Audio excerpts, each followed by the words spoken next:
हिकिड़ो साईं महिरबानी साईं महिरबानी।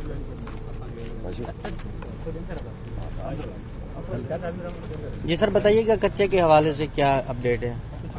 उर्दू में बात करनी है सिंधी में? हिंदी में सिंधी। यहाँ पर अल्हम्दुलिल्लाह अल्लाह की मेहरबानी से कामयाब ऑपरेशन हो रहा है।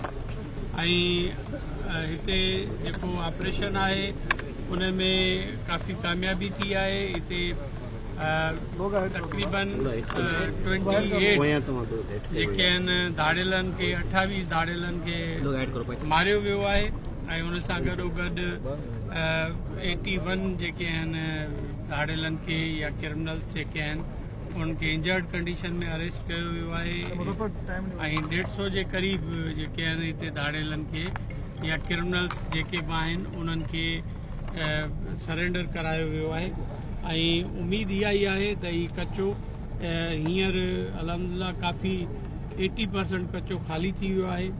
सिर्फ़ु 2 जॻहियूं अहिड़ियूं आहिनि जेके सनू शहर ऐं राहिब शहर जो जेको इलाइक़ो आहे उन में उहो जिथे जंहिं ॻोठनि में रहनि पता उहो काफ़ी हेवी क़िस्म जो उते जंग आहे। उनजे करे उते पुलिस जेका आहे पंहिंजी हिकिड़ी प्लानिंग करे पई त कीअं उन्हनि सां निपटियो वञे ऐं मूंखे उमेदु आहे त पुलिस कामयाब थींदी या त इहे पेश थींदा पंहिंजे जेके बि साथी अथनि उन्हनि सां गॾु न त पोइ आख़िरी ऑप्शन इहो ई आहे त पोइ हिननि जे ख़िलाफ़ आख़िरी कार्रवाई थींदी ऐं हिननि खे मारणो। 50 खां वधीक दुआरी पेश थिया आहिनि, छा इहा हक़ीक़त आहे अॼु जेको रिस्पॉन्स कंदी पुलिस इंतज़ामिया?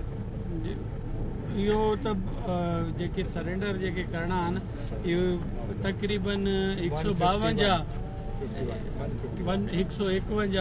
152 माण्हू जेके आहिनि उहे सरेंडर उन्हनि करे चुका आहिनि ऐं ॿिया सरेंडर तव्हांखे यकीनन कलाक खां पोइ बि सरेंडर कंदा, 2 कलाक खां पोइ बि सरेंडर कंदा छो त हिते हीउ सिलसिलो हले पतो पियो ऐं असां हिकिड़ो ऑप्शन ॾिनो आहे त या त कानून जे साम्हूं पेश थी वञनि या पोइ ॿियो तरीक़ो इहो आहे त पोइ उन्हनि जे लाइ हीउ धरती जेको आहे पोइ ड्रामो आहे। सर आज कोई जो है डाकू सरेंडर करेंगे सर?